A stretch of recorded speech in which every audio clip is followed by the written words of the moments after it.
এবং তার ব্যাখ্যা দেওয়ার চেষ্টা করব। প্রথমেই কঠোপনিষদের শান্তি মন্ত্র। ওম সহনা ভবতু সহনৌ ভুনক্তু সহ বীর্যং করবাবহৈ তেজস্বী নাবদিতমস্তু মা বিদ্বিষাবহৈ। ওম শান্তি শান্তি শান্তি। কঠোপনিষদের 3টি অধ্যায় আছে এবং প্রতিটি অধ্যায়ে 3টি করে বল্লী আছে। কঠোপনিষদকে বলা হয় উপনিষদের সবচেয়ে ভালো বা সর্বশ্রেষ্ঠ উপনিষদ বলে ধরা হয়। তো সেই কঠোপনিষদের প্রথম অধ্যায় প্রথম বল্লী আমরা অনুধ্যান করছি। তার 1 থেকে 5 নম্বর মন্ত্র আমরা পাঠ করেছি। একটু আপনাদের স্মরণ করিয়ে দিতে চাই আমরা এই 5টি অধ্যায়ের মধ্যে কি কি আছে। আমরা দেখেছি যে বাজশ্রাবাসা বলে একজন মুনি, যিনি মহর্ষি অরুণের পুত্র এবং উদ্দালক ঋষি, তিনি বিশ্বজিৎ যজ্ঞ করছেন এবং এই বিশ্বজিৎ যজ্ঞে যা কিছু নিজস্ব সম্পদ থাকে সমস্ত কিছুই তার ঋত্বিক ব্রাহ্মণদের ভিতরে দান করা হয় এবং সেই দান পর্বের মাধ্যমেই অনুষ্ঠিত হয় এই বিশ্বজিৎ যজ্ঞ। আর উদ্দালক ঋষির একটি পুত্র ছিল, তার নাম ছিল নচিকেতা। সেই নচিকেতা দেখছিলেন যজ্ঞ করার সময় যে দানগুলি বাবা করছেন বিভিন্ন ব্রাহ্মণদের মধ্যে, সেই দানগুলি যেমন দিচ্ছেন, যে গাভীগুলি তিনি দান করছেন ব্রাহ্মণদের, সেই গাভীগুলি এতই রুগ্ন, এতই জীর্ণ দশা, তাদের এমনই অবস্থা, তারা ঘাস খেতেও সক্ষম নয়, আর তাদের দুগ্ধ দেওয়ার ক্ষমতাও আর নেই, এমনকি তাদের ইন্দ্রিয় সকলও লুপ্ত হয়ে গেছে, তারা আর সন্তান জন্মগ্রহণ করার মতো ক্ষমতাও তাদের নেই দেওয়ার মতো। তো তিনি ভাবছিলেন বসে বসে যে এই যে দান বাবা করছেন এগুলি তো একদমই নিচু শ্রেণীর দান, এতে কোনো নিজের কাছে এমন বস্তু দান করা উচিত যা নিজের কাছে প্রিয় বা সুখকর, এবং যাকে দিচ্ছেন তার কাছেও সুখকর এবং উপযোগী হওয়া উচিত। তা না হলে সেই দানের কোনো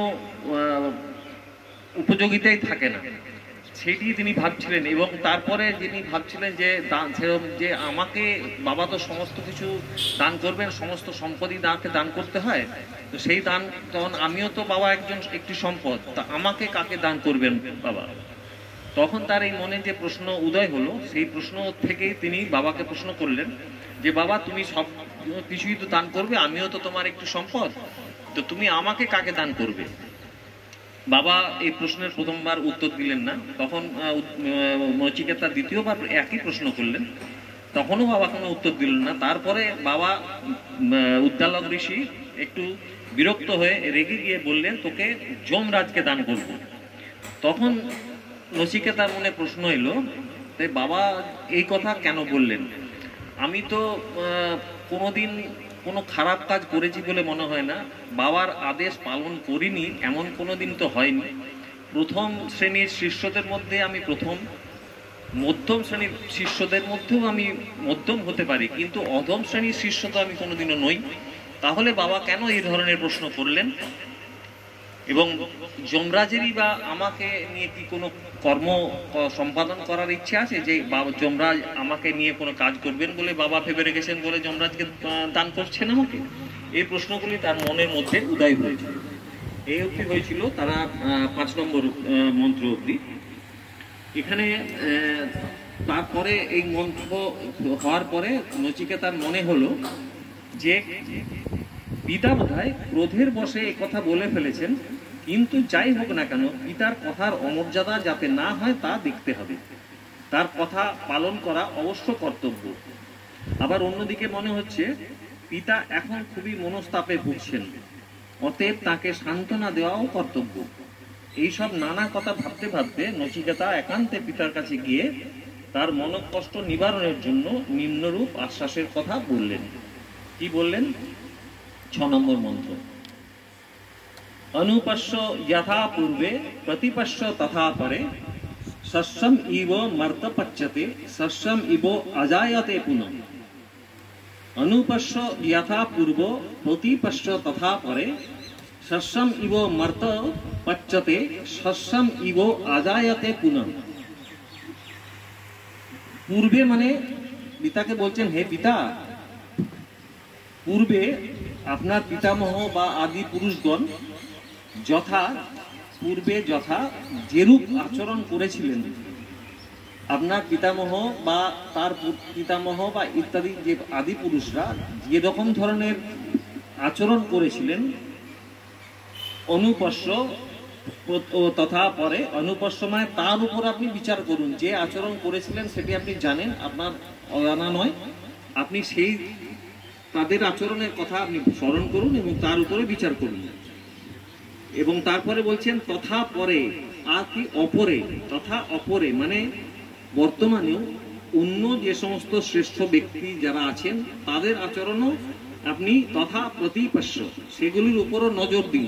তারা কি ধরনের আচরণ করছেন, এখনকার যে সমস্ত শ্রেষ্ঠ ব্যক্তিরা আছেন তারা কি ধরনের আচরণ করছেন তার উপরেও আপনি নজর দিন। এবং পরে আপনি আপনার সেই সব জানার পরে আপনি আপনার কর্তব্য স্থির করবেন।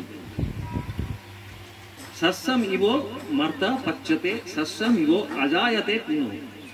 মার্তা হচ্ছে মর্ত, হচ্ছে এই মর্ত আমরা যেখানে বাস করছি, মানুষ যেখানে থাকে, এই মানুষ হচ্ছে মরণশীল মানুষ। তাদের মৃত্যু হয় কেমন ভাবে মৃত্যু হয়? সস্যম ইব শস্যের মতো। শস্য যেমন একবার জন্মায় আবার তারপরে তার পরিণাম হচ্ছে তার নষ্ট হয়ে যায়।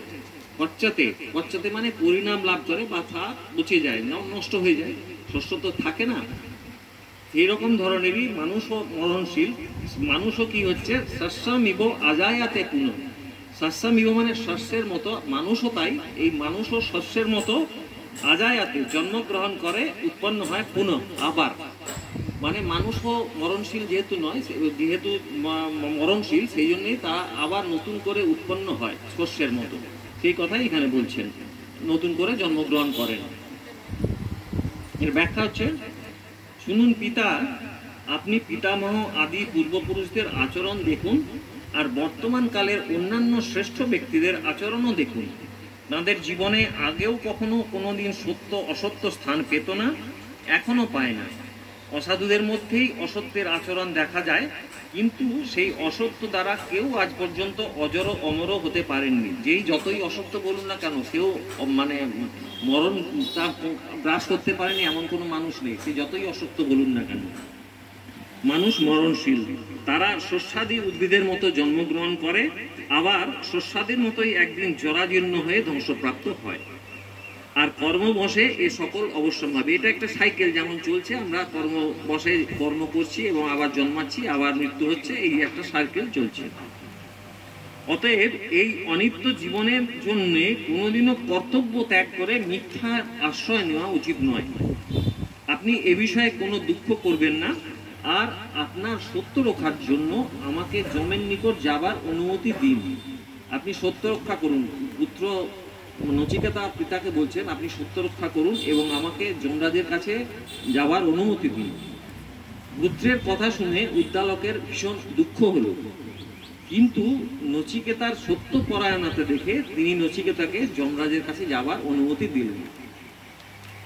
তথাই যমরাজের কাছে পাঠাচ্ছি পিতা হিসাবে, তার তো দুঃখ হয় স্বাভাবিক, কিন্তু তিনি পিতার পুত্রের কথা শুনে তার সত্য রক্ষার জন্য তিনি যমরাজের কাছে পাঠানোর অনুমতি দিলেন।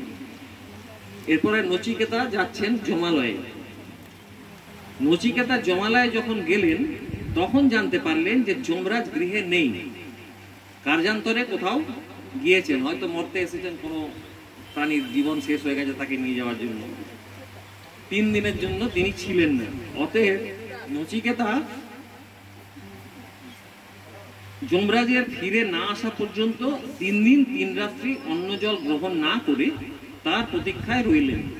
তারপর যমরাজ ফিরে এলে যমপত্নী তাকে বললেন, 7 নম্বর মন্ত্র, বৈশ্যানর প্রবিশ্যতি অতিথি ব্রাহ্মণ গৃহান তস্যৈতাম শান্তিং কুর্বন্তি হর বৈবস্বত উদকম। বৈশ্যানর প্রবিশ্যতি অতিথি ব্রাহ্মণ গৃহান তস্যৈ তাম শান্তিম কুর্বন্তি হর বৈবস্বত উদকম। বৈবস্বত মানে হচ্ছে সূর্যপুত্র। তিনি কি বলছেন? বৈবস্বত উদকম। উদকম হচ্ছে পরে আসছে, পরে বলছেন। বৈবস্বত বলে উচ্চারণ করছেন, হে সূর্যপুত্র।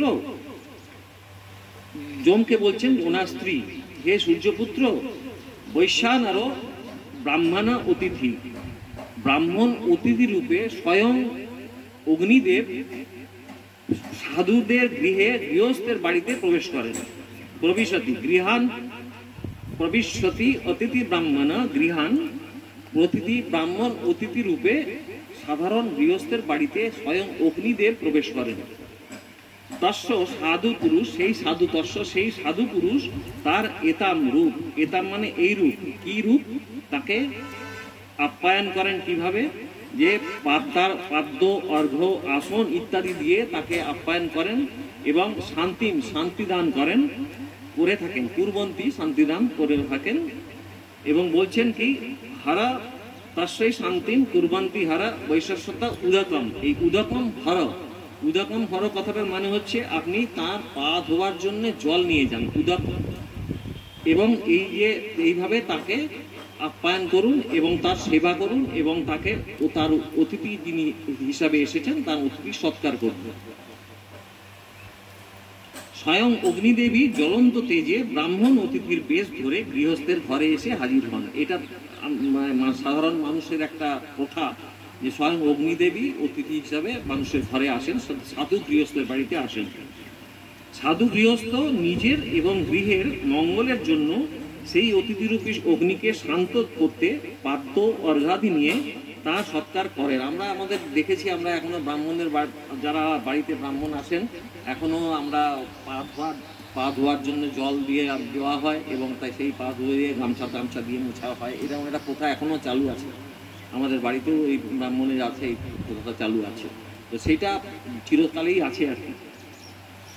আপনি সত্তর, অতএব হে সূর্যপুত্র, আপনি সত্তর ব্রাহ্মণ বালকের পা ধোবার জন্য জল নিয়ে যান এবং তার উপযুক্ত সৎকার করুন। ওই অতিথি ব্রাহ্মণ বালক আজ ক্রমান্বয়ে 3 দিন আপনার প্রতীক্ষায় অনশন করে বসে আছেন। 3 দিন নচিকেতা অন্ন জল ত্যাগ করে খালি বসে আছেন যমরাজ কখন আসবে তার সাথে দেখা করার জন্য। আপনি স্বয়ং গিয়ে তার সেবা করে তাকে শান্ত করুন। এই কথায় যমরাজের স্ত্রী যমরাজকে বললেন। যমরাজ যখন বাড়ি ফিরলেন তার সাথে সাথে। আজ এই পর্যন্ত, নমস্কার।